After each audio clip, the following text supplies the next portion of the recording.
우리 인사하십시다. 할렐루야, 할렐루야, 아멘. 포도원의 악한 농부 비유입니다. 제가 오전 2부 시간에 머리가 하얘졌어요. 갑자기 앉아 있다가 이제 예배전 찬양이 끝나고 예배를 시작해야 되는데 앉아 있는데 보니까 원고가 없는 거예요. 오늘 말씀 원고가 없어요. 일부 예배를 마치고 다시 가서 또 이렇게 들여다보다가 책상 위에 놓고 그냥 성경책만 들고 올라온 거죠. 그래서 고민을 잠깐 했어요. 일부 없는 했던 걸 그냥 원고 없이 할까, 아니면 목사님 왜 저러지 하는 것 소리를 그냥 다 듣고 갔다 올까. 갔다 오기를 선택했습니다. 그렇지 않았다면 아마 죽도 아마 못 썼을 것 같아요. 그렇죠. 물론 목사가 설교를 다 준비하고 하면 다 알아야지. 사실 한 주일 동안 준비하는 말씀들이 참 많이 있잖아요. 쉽지는 않아요. 그래서 또 이제 오전에 예배를 드리고 또 저녁 시간에 예배를 드렸을 때는 그래도 다시 또 저녁 예배에 온 거를 또 준비했지만 미리 준비하니까 또 이제 그 사이에 좀 또 이렇게 보고 오고 하는데 그런 시간이 굉장히 짧습니다. 그래도 참 이 시간이 좋습니다. 왜냐하면 아까 예배 전 찬양할 때 올라왔는데 우리 유치부 아이들이죠. 근데 너는 너무 감동했어요. 진짜로 감동했어요. 왜냐하면 교회 안의 모습이 이런 아이들이 있어야 되는 거 아니에요. 내가 딱 그걸 그렸거든. 사실은 엄마들이 찬양하고 아이들이 유치부 아이들이 아직 엄마 바지까지 붙잡든지 이래도 괜찮다. 찬양할 때 앞에서 아이들이 뛰놀고 하면 그게 얼마나 복된가 했어요. 왜냐하면 잠시 뒤 약 10년 뒤면 이 아이들이 저기 앉을 거예요.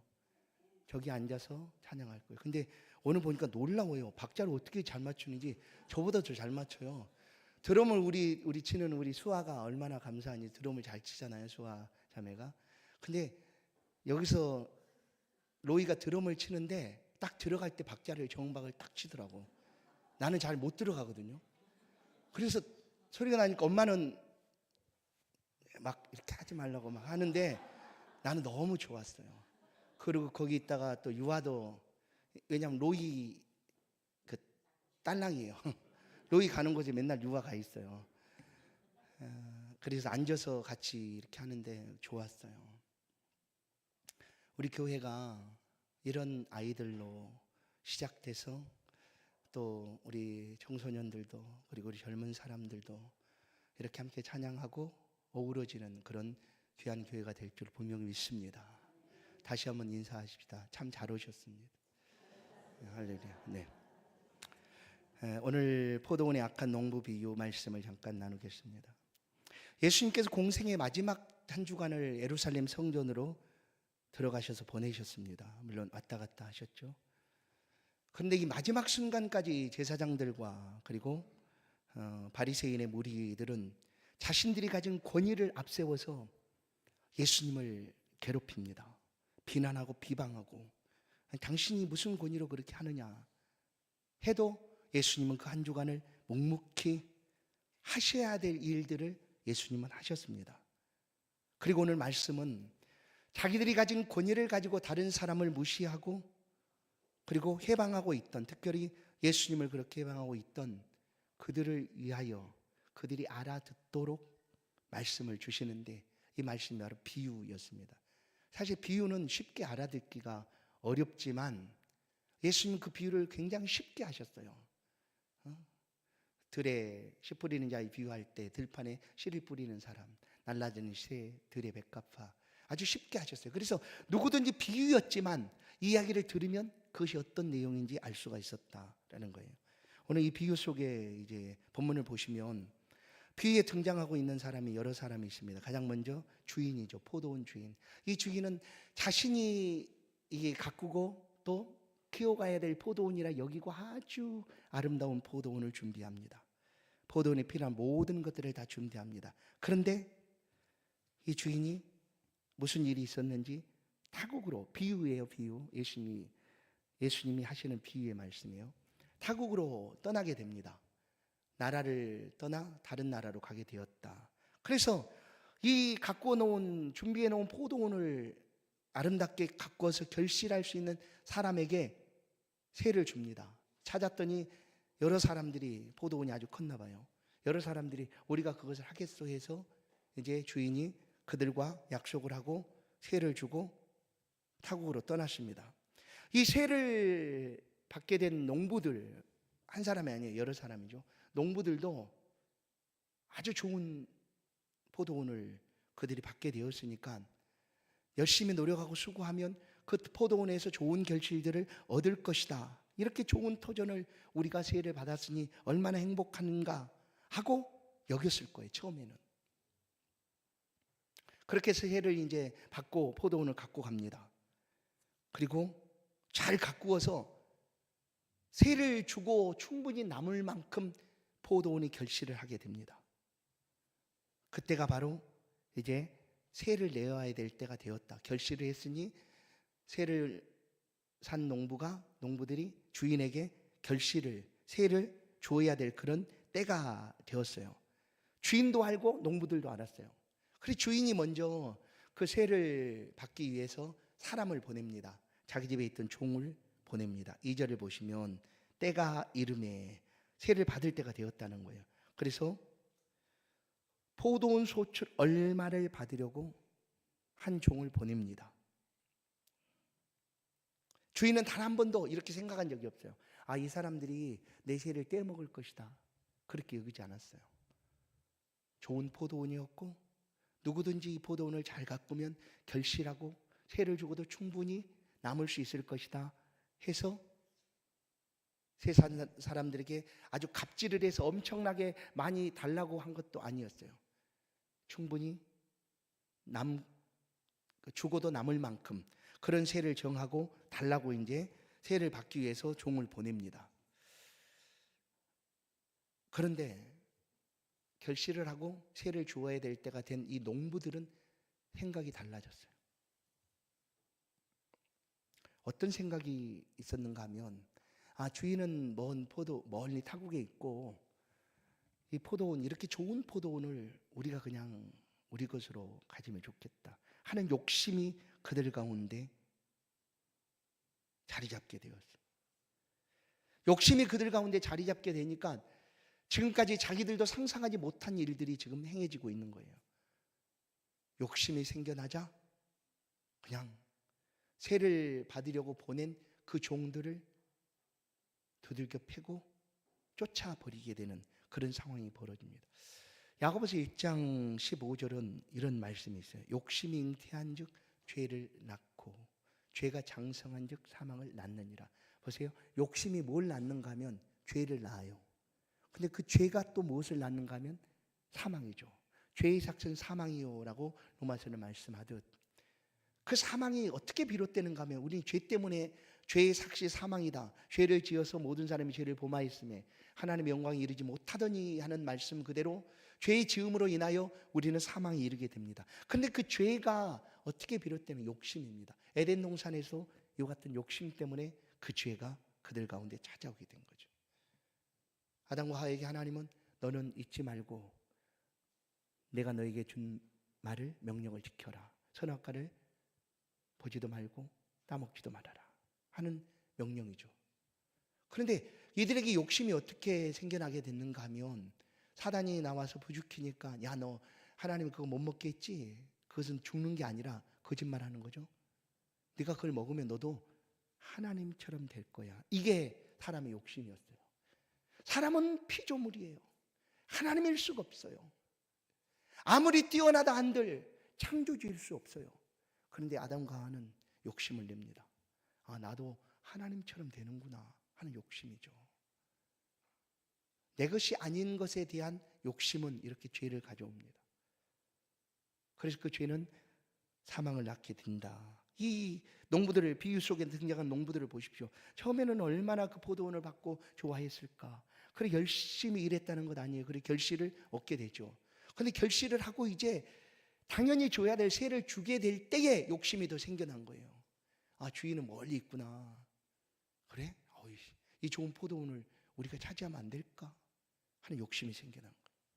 그래서 첫 번째 종이 찾아옵니다. 그랬더니 이 종을, 그런 욕심이 있었기 때문에 때리고 그냥 돌려보냅니다. 빈손으로 때리고. 근데 주인이 두 번째 사람을 또 보내요. 종을 또 보내요. 그래서 이번에는 머리에 상처를 내고, 머리에 상처가 났다라는 것은 죽이고 싶다라는 표현 아니에요. 사실 머리는 그 사람 몸에서 굉장히 제일 중요한 부위예요. 근데 거기에 이렇게 상처를 냈다. 그를 능욕하였다라는 것은 어떻게 부끄럽게 하고 또 업신여기고 부끄럽게 했다. 성경에 이렇게 능욕한 일들을 보면 그 유대인들은 이 수염을 깎지 않지 않습니까? 그러면 수염을 다 깎아버린다든지 그 의복을 그냥 팔만큼 잘라버린다든지 다리 쪽을 잘라버린다든지 의복을. 그래 좀 이상해. 그렇게 능욕한다는 거예요. 머리를 때리고 상처를 내고 그 다음에 능욕하여 또 그냥 빈손으로 돌려보낸 거예요. 이 사람이 도대체 무슨 배짱으로 이럴까? 욕심이 생기게 되면 배는 게 없어진 거예요. 여러분, 욕심이 우리를 가리워버립니다. 우리 눈을 가리워버려요. 욕심이. 모든 잘못 때문에 시작들이 욕심부터 시작되고 있다는 것을 우리는 보아야 되죠. 농부들은 이 욕심 때문에 종들을 돌려보냅니다. 세 번째 주인이 또 보냈어요. 그랬더니 이번에는 아예 죽여버립니다. 죽여버려요. 그냥 주인이 보낸 종을 죽여버립니다. 또 보냈어요, 주인이. 그랬더니 이번에는 때리고 죽여버렸다라는 거예요. 그러니까 이 농부들은 악한 농부들이었어요. 욕심이 생겨서 이 포도원을 자기들 것으로 만들기 위해서 주인이 보낸 종들을 모조리 다 죽여버렸다라는 거예요. 이보다 더 악할 수가 있을까? 또 한편으로는 이렇게까지 참을 수가 있을까예요. 농부들이 어떻게 이렇게 악해질 수가 있을까? 욕심 때문이에요. 욕심 때문에. 또 어떻게 이 주인은 이렇게까지 참을 수가 있을까 하는 거죠. 그렇지 않아요? 마땅히 얻어야 될, 받아야 될 세를 받기 위해서 사람을 보내는데 그냥 빈손으로 보낸 정도가 아니라 그를 죽이기까지 했다. 다 없애버렸다는 거 아니에요? 그런데도 주인은 계속해서 참고 또 다른 종들을 보냅니다. 이렇게까지 다 죽여버렸는데도 이 주인은 이렇게까지 참을 수가 있을까요? 잘 보세요. 비유예요. 이 주인은 이렇게까지 참을 수가 있을까? 그 종들을 모두 다 죽이기까지 했던 이 악한 농부들을 이렇게까지 참을 수가 있을까? 또 참아요. 어떻게 하는가 하면 6절을 보시면 이제 한 사람이 남았으니 6절 전에 맞아요. 6절. 이제 한 사람이 남았으니 곧 그가 사랑하는 아들이라. 최후로 이를 보내며 이르되 내 아들은 존귀하리라. 이 주인이 이렇게까지 참고 기다리고 마지막 그의 사랑하는 명시를 딱 했어요. 이는 그가 사랑하는 아들이라 하는 거예요. 사랑하는 아들이라. 그래서 주인이 보낼 때 그래도 이 사람들이 그동안 종이었으니까 이렇게 했지, 내 아들, 내가 얼마나 사랑하는지 아니까 이 아들에 대해서는 그렇게 하지 않겠지 하는 기대를 가지고 사람을 보냅니다. 아들을 보냅니다. 그런데 이 악한 농부들은 어때요? 오히려 그 반대였어요. 7절. 그 농부들이 서로 말하되 이는 상속자니 자 죽이자. 그러면 그 유산이 우리의 것이 되리라 하고 잡아서 죽이고 포도원 밖에 던져버린 거예요. 이보다 악할 수 있을까? 아니, 이렇게까지 참을 수 있을까? 이건 비유입니다. 비유. 예수님이 이 비유를 누구에게 말하고 있는가 하면 자신들의 권위를 가지고 다른 사람을 업신여기고 심지어 성전이 주인이신 예수님께서 행하신 일들에 대해서도 태클을 걸고 해방하고 있는 그들에게 하고 있는 말씀이에요. 이 말씀을 듣는 그들은 다 알았어요. 저게 무슨 이야기인지 알았어요. 왜냐하면 구약의 수많은 선지자들을 하나님이 보내셨어요. 이제 이 비유 속에 등장하고 있는 포도원 주인은 하나님이에요. 하나님이시죠. 그리고 종들은 그 시대에 복음을 대적하고 하나님을 대적하고 하나님의 일을 방해하는 사람들이에요. 유대 사회 속에서 그들이 자신 가진 권위를 가지고 다른 사람들을 억압하고 그 권위를 내세워서 힘들게 했던, 예수님까지도 괴롭혔던 그런 사람들이죠. 이 종들은 누구일까? 죽어갔던 종들이에요. 때로는 죽어갔고 때로는 얻어맞고 상처 입고, 그들은 바로 구약의 수많은 선지자들이에요. 하나님이 보낸 선지자들. 사가랴는 돌에 맞아 피 흘리고 죽지요. 선지자 사가랴는. 그렇게 하나님이 보내신 사람들을 이렇게 해방하고 죽였다라는 것을 그들은 구약 성경을 통하여 알고 있고 듣고 있어요. 그 아들은 누굴까?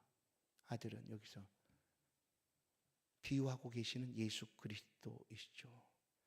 왜냐하면 이 예언의 말씀 그대로 오늘 시편 118편의 말씀을 예수님께서 인용하여 하시는 말씀이 있는데, 너희가 성경의 건축자들이 버린 돌이 모퉁이의 머릿돌이 되었으니, 그들이 버렸던 돌, 그 돌이 성전의 모퉁이 돌이 되었다 하는 말씀을 인용하여 예수님께서 그들에게 들려주고 있는데, 이 이야기를 들을 때 그들은 다 알고 있었다라는 거예요.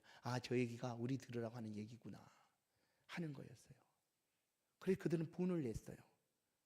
그래서 그렇게 말하고 있는 예수를 붙잡고자 하나, 그 성전 안에 자신들 말고 예수님을 따르던 많은 무리들이 있었기 때문에 그 무리들이 두려워서 어찌할 수 없어 그냥 그 자리를 떠나게 된 것뿐이에요. 그런데 이 비유를 하시고 예수님께서, 비유였어요 지금까지, 9절을 보시면 이 비유를 지금 말씀하고 있는 그 현재로 돌아와서 예수님이 말씀하고 있어요. 듣고 있는 청중들을 향하여 말씀하고 있어요. 뭐라고 얘기하는가 하면, 포도원 주인이 어떻게 하겠느냐. 예수님이 지금까지 8절까지 했던 비유인데, 그 비유를 듣고 있는 청중들을 향하여 이 포도원 주인이 어떻게 하겠느냐 묻고 있는 거예요. 이 현재죠, 현재. 비유를 했지만 이제 비유가 아니라 지금 너희들에게 말하고 있는 거죠. 어떻게 하겠느냐. 그들이 모를까요? 상식적으로 너무나 잘 알려주시지 않겠어요? 이런 악한 일을 행한 농부들을 주인이 가만두겠어요? 아들까지 죽여버린 그 농부들을 그 포도원 주인이 가만두겠어요? 모두 다 알 수 있는 내용이죠. 다 알 수 있지 않겠습니까? 우리도 이 비유를 이렇게 말하고 주인이 어떻게 하겠느냐라고 물으면 우리도 그렇게 대답하지 않겠어요? 당연하죠. 주인이 그 악한 농부들을 가만두지 않을 것이다. 주님이 그렇게 말씀합니다. 그리고 묻고 나서 주님이 말해요. 그 농부들을 진멸하고 포도원을 다른 사람들에게 주리라라는 거예요. 포도원을 다른 사람들에게 주리라라고 예수님께서 그 비유를 말씀하고 있습니다. 이 비유는 시작할 때 말씀드린 것처럼 자신들의 권위를 가지고 예수님의 권위를 무시하고 해방하고 그리고 행하였던 그 사람들에게 예수님께서 의도적으로 하고 있는 말씀이었다라는 거예요. 시편 118편에 있는 그 말씀은 예수님에 대한, 메시아에 대한 예언 구절이기도 합니다. 바로 이 말씀 그대로 예수 그리스도를 잠시 뒤, 마지막 예수님이 그 한 주간 중에 한 이틀 지나서 하신 말씀이니까 불과 3일이 되지 않는 때에 이들이, 이 비유를 들었던 이들이 이렇게 똑같이 행합니다. 그 비유 속에 등장하고 있는 것처럼 아들을 죽입니다. 죽이자. 그러면 유산이 우리의 것이 되리라 하고 아들을 죽이죠. 그런데 이 비유를 들었던 이들이 3일 지나서 목요일 밤에 붙잡히시고 금요일 날 예수님을 그들이 이렇게 십자가에 못 박아 죽입니다. 그러나 예수님은 죽으신 후에 다시 부활하셔서 하나님 나라를 완전하게 회복하게 되었습니다. 성도 여러분, 우리가 이 비유를 들을 때도 이 비유 속에 등장하고 있는 이 약한 농부들하고 말할 수가 있을 것입니다. 우리도 예전에는 이와 똑같았어요. 그러나 지금 예수 안에 믿음으로 살아가는 삶을 사는 동안 하나님께서 이들을 와서 진멸하고, 구절을 보시면 포도원을 다른 사람들에게 주리라 하심처럼 하나님이 우리 가운데 은혜를 베풀어 주신 거예요. 그리고 영원한 천국을 소망하며 바라보며 믿음으로 나아갈 수 있도록 우리에게 은혜를 베풀어 주셨다 하는 것입니다. 우리가 이 한 해를 살아가면서 우리 가운데 맡겨진 일들이 있을 수 있습니다. 그것이 크든지 작든지 하나님께서 내게 허락하신 것들이죠. 여기서는 포도원 농부는 포도원을 가꾸는 일들이었죠. 오늘 우리에게 하나님께서 맡기고 하게 하시는 일들이 이 땅에서 있다라는 거예요. 그것을 우리가 어떤 마음으로 어떻게 행하여야 하는가 하는 것을 말씀을 통하여 생각해 볼 수가 있습니다. 그리고 이보다 더 악할 수가 있을까? 우리도 똑같이 이렇게 악했던 모습 사람들이었어요. 그러나 주의 은혜로 하나님의 백성이 되고 믿음의 삶을 살아가며 말씀 안에 점점 더 회복되어지고 바른 사람이 되기를 원하고 온전한 사람이 되기 위하여 힘쓰고 애쓰기 때문에 달라지게 된 거죠. 이렇게까지 참을 수가 있을까? 하나님이시죠. 참았어요. 언제까지? 내가 이 하나님의 은혜를 알아갈 수 있을 때까지, 내가 그 은혜를 알고 하나님 앞에 설 수 있을 때까지, 앞으로도 하나님은 하나님의 백성들이 돌아오기까지 참고 또 참고 기다리실 거예요. 이렇게 참을 수가 있는 사람이 어디 있겠어요? 당장 종들을 죽이고 하면 그 즉시 행할 텐데 하나님은 참고 참으셨어요. 이 하나님의 오래 참으심이 오늘 우리로 하여금 하나님 앞에 서게 하고 하나님 말씀을 듣게 하고 하나님을 생각하며 삶을 살아가게 한 것입니다. 하나님은 다른 사람들에게 이 포도원을 주리라 하심처럼 오늘 우리 가운데 하나님의 거룩한 사명들을 맡겨 주셨습니다. 전에는 우리가 이 포도원을 맡을 만한 사람이 안 되었지만 이제는 하나님, 내가 주께서 맡기신 것들을 충분히 감당할 수가 있습니다 하는 그런 사람이 되어 있어요. 믿음의 사람이 되었고 하나님을 더 사랑하고 하나님을 위하여 어떻게 살아갈까 고민하고 하나님의 영광을 위하여 애를 쓰겠다라고 다짐하고 있는 우리들이니까, 성도 여러분, 올 한 해 하나님 앞에 이렇게 한번 살아가 보십시다. 비위 약한 사람들이 전에는 우리였지만 이제는 다른 사람이 되어 하나님 맡겨주신 그 귀한 일들을 잘 감당함으로 나를 통한 하나님의 복음의 지경, 우리 교회 안에 하나님의 영광이 올 한 해 동안에 더 풍성하여지고 커지는 그런 놀라운 은혜가 저와 여러분들에게 있기를 간절히 소원합니다. 하나님 감사합니다. 우리를 붙들어 주사 하나님의 말씀을 듣게 하시고 악하였던 우리들을 회복시켜 주시고 하나님을 알아가며 하나님을 사랑하며 주의 일을 위하여 조금씩 더 헌신하고 섬겨갈 수 있도록 믿음 주시니 감사합니다. 이 믿음의 삶을 살아갈 때 하나님 우리를 인정해 주시고 축복해 주심을 감사합니다. 맡길 만한 사람에게 맡겼다 여기시고 우리의 삶에 복 주셔서 우리로 하여금 넉넉히 하나님이 맡겨주신 일들을 감당할 수 있도록 도와주심을 감사합니다. 이 안에 이런 믿음을 가지고 하나님 앞에 살아갈 수 있도록 은총을 베풀어 주옵소서. 이곳에 있는 모든 주의 백성들을 통하여 영광받아 주옵소서. 예수 그리스도의 이름으로 기도하옵나이다. 아멘. 찬송 함께 부르겠습니다. 귀한 예물을 주님께 드립니다. 330장